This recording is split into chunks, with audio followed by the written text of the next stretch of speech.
Sa mabilis at sobrang social na mundo ngayon, madalas hindi naiintindihan ang pagiging introvert. Karaniwan ito na pagkakamalang pagiging mahiyain, social anxiety, o kaya ay pagiging suplado. Pero ibang kwento ang sinasabi ng science. Iba ang paraan ng pagproseso ng mga introvert sa mundo, neurologically, psychologically, at maging physiologically. At kapag sinasabi nating mas mataas ang vibration, hindi ito literal na misteryosong enerhiya, kundi ito ay kombinasyon ng mga nasusukat na katangian tulad ng emotional regulation, lalim ng pag-iisip, self-awareness, at balanse ng nervous system. Sa madaling salita, ang tinatawag ng iba na higher vibration ay kayang ipaliwanag sa pamamagitan ng neuroscience, psychology, at behavioral science. May 7 physical at behavioral signs na nagpapakita na maaaring mas mataas ang antas ng internal awareness at regulation ng mga introvert kaysa sa karamihan. Number 1. Kalmado at kontroladong paraan ng paghinga. Isa sa mga hindi napapansing pisikal na senyales ay kung paano huminga ang mga introvert. Ayon sa pananaliksik sa neuroscience, ang mga taong mas madalas magmuni-muni ay kadalasang nagkakaroon ng mas mabagal at kontroladong paghinga, lalo na kapag nag-iisa. Kaugnay ito ng pag-activate ng parasympathetic nervous system, na kilala bilang rest and digest system. Hindi tulad ng mga taong laging stress na karaniwang mababaw at mabilis huminga, ang mga introvert ay kadalasang mas malalim huminga, mas steady ang daloy ng oxygen, at mas mabilis makabawi mula sa stress. Hindi ito aksidente. Ang oras na ginugugol sa pag-iisa ay tumutulong sa utak na pababain ang cortisol, ang stress hormone, at i-stabilize ang mga ritmo ng katawan. Mahalaga ito dahil ang kalmadong paghinga ay direktang konektado sa emotional stability, paggawa ng desisyon, at kahit sa haba ng buhay. Isa itong malinaw na indikasyon ng internal na balanse. Number 2, mas kaunting pangangailangan sa panlabas na stimulus. Ang mga introvert ay may mas mababang threshold para sa dopamine-driven na stimulation. Ipinapakita ng mga pag-aaral na mas sensitibo sila sa dopamine, ang neurotransmitter na may kinalaman sa reward at excitement. Dahil dito hindi nila kailangan ng maingay na kapaligiran, tuloy-tuloy na social interaction, at mga high-risk na gawain para makaramdam ng kasiyahan. Physically, makikita ito bilang mas kaunting pagkabalisa o pagpifidget, mas mababang impulsivity, at mas kontroladong body language. Sa halip na maghanap ng stimulation, kadalasan ay mukhang kalmado at compose ang mga introvert. Mahalaga ito dahil ang labis na paghanap ng stimulation ay konektado sa burnout at mahinang impulse control. Ang mas mababang pagdepende dito ay kadalasang indikasyon ng mas mahusay na neurological efficiency at self-regulation. Number 3, strong eye focus at tahimik na obserbasyon. Ang mga introvert ay kadalasang nag-i-exhibit ng intentional na eye contact at tahimik na pagmamasid. Sa halip na laging maghanap ng interaksyon sa paligid nila, sila ay nakikipag-eye contact kapag may kausap.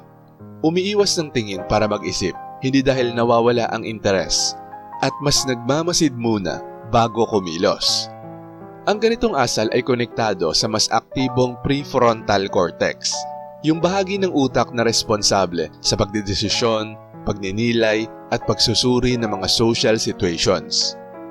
Physically, makikita ito bilang tahimik at steady na postura, kaunting unnecessary na mga galaw, at matinding focus. Mahalaga ito dahil ang pagmamasid bago mag-react ay tanda ng mataas na antas ng pag-iisip. Ipinapakita nito ang malalim na pagproseso kaysa sa padalos-dalos na kilos. Number 4, mas mababang heart rate kapag tahimik ang kapaligiran. Isa pang banayad ngunit mahalagang senyales ay ang cardiovascular regulation. Ipinapakita ng pananaliksik na ang mga taong komportable sa pag-iisa na kadalasan ay mga introvert ay may mas mababang resting heart rate sa mga tahimik na lugar, mas mabilis na recovery pagkatapos ma-stress, at mas kaunting pisikal na reaksyon sa mga maliliit na stimuli. Ito ay konektado sa balanse ng autonomic nervous system, lalo na sa mga strong parasympathetic activities. Sa kabilang banda, ang mga taong laging naghahanap ng stimulation ay maaaring magkaroon ng mas mataas na resting heart rate, mas matinding reaksyon sa stress at hirap mag-relax. Mahalaga ito dahil ang maayos na tibok ng puso ay konektado sa emotional resilience, mas malinaw na pag-iisip at mas magandang kalusugan long term. Number 5, subtle facial expression kaysa sa exaggerated na mga reaksyon. Ang mga introvert ay kadalasang nagpapakita ng mga micro-expressions imbes na malalaking emosyonal na reaksyon. Sa halip na maging dramatiko, pinoproseso muna nila ang emosyon sa loob. Nagpapakita ng kontrolado at mas subtle na ekspresyon at nagre-react pagkatapos mag-isip, hindi agad-agad. Sinusuportahan ito ng mga pag-aaral sa emotional regulation na nagpapakitang ang mga taong may mataas na self-awareness ay kayang pigilan ang mga impulsive na reaksyon, kayang i-reframe ang emosyon sa isip at nananatiling kalmado kahit may pressure. Physically, makikita ito bilang bahagyang ngiti imbis na malakas na tawa, pag-pause bago magsalita, at kalmado o natural na mukha. Mahalaga ito dahil ang kakayahang kontrolin ng emosyon ay kailangan sa relasyon, pamumuno, at mental health. Number 6, natural na kagustuhan sa mas mabagal at mas sinadyang kilos. Ang mga introvert ay kadalasang kumikilos ng may layunin kaysa pagmamadali. Kabilang dito ang mas mabagal na lakad kapag hindi nagmamadali, kontroladong galaw ng kamay at katawan, at maingat na paglipat mula sa isang gawain patungo sa iba. Ang ganitong asal ay nagpapakita ng nervous system na hindi palaging nasa fight or flight state. Sa neuroscience, ito ay kaugnay ng mas mababang overactivation ng amygdala, yung bahagi ng utak na may kinalaman sa takot. Mas mataas na kontrol sa cerebral cortex, sa kilos at desisyon, at mas natural na pagiging mindful kahit hindi sinasadya. Mahalaga ito dahil ang sinasadyang galaw ay konektado sa mas maayos na pagdedesisyon at mas kaunting pagkakamali, lalo na sa mga komplikadong sitwasyon. At number 7, mas mataas na sensory awareness, pero selective ang pakikibahagi. Ang mga introvert ay kadalasang may mas sensitibong sensory processing, ngunit hindi nila pinapansin ang lahat ng stimuli. Madalas nilang napapansin ang mga mahihinang tunog na hindi napapansin ng iba, mga maliliit na pagbabago sa tono ng boses o mood, at mga detalye sa paligid na kadalasang hindi napapansin ng karamihan. Gayunpaman, sa halip na mag-react sa lahat ng bagay, sila ay maingat na nagsasala ng mga impormasyon, nakatuon lamang sa mahalaga, at umiiwas sa overload sa pamamagitan ng pag-atras kung kinakailangan.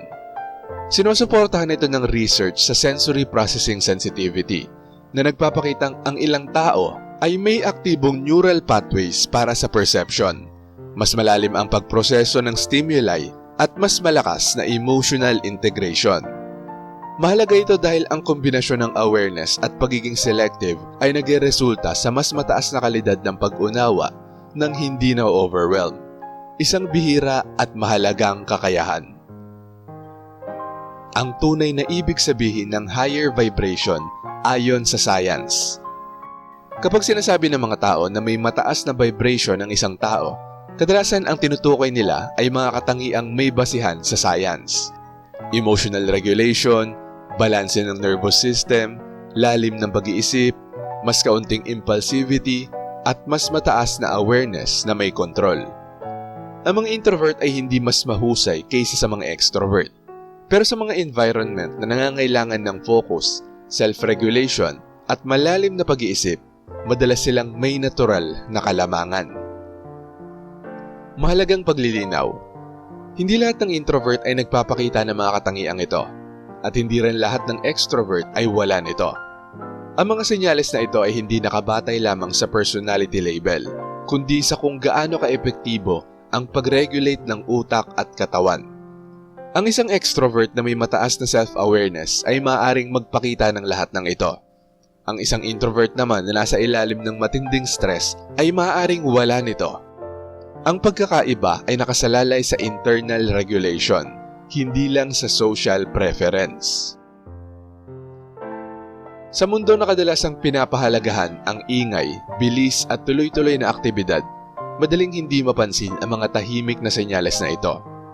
Pero sa perspektibo ng science, nagpapakita ang mga ito ng isang mahalagang katotohanan.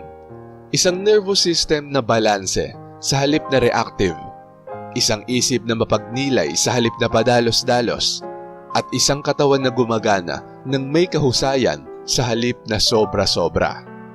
Ito ang madalas na tunay na pakiramdam ng mga tao kapag sinasabi nilang ang isang tao ay may higher vibration. Shoutout sa mga nanood ng ganito ang mga introvert pag napapahiya. Shoutout kay Marie the Lightworker. Sabi niya, "Hi po Sir AP, good evening." Bilang introvert na pinagtatawanan at kinukutya, ito ay nagdudulot ng malalim na emosyonal at psikolohikal na epekto sa amin. Tahimik kami at madalas nag-iisip ng malalim at lalo kami nagiging sensitibo sa aming kapaligiran. Maraming salamat po Sir AP. God bless. Sabi naman ni Glenn Adversario, "Hello, I'm the second viewer. Sir AP, kamusta po?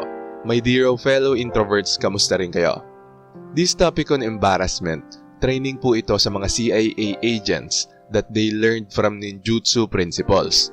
Bumabalik yung upper hand sa agents or detectives.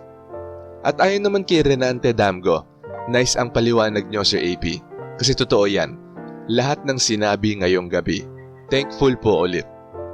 At shoutout din kay Nathan Villamor, Annalyn Granada, Fermin Olitan, Utsukoshi, Joel Estrada Manaog, Marilyn Obra, Pax Tumulak, Lorena Bintas, Cathy, Emma Villanueva, Ramlat, Arky Takot, Jola Short Video, Joyce, at kay Mario Alipit.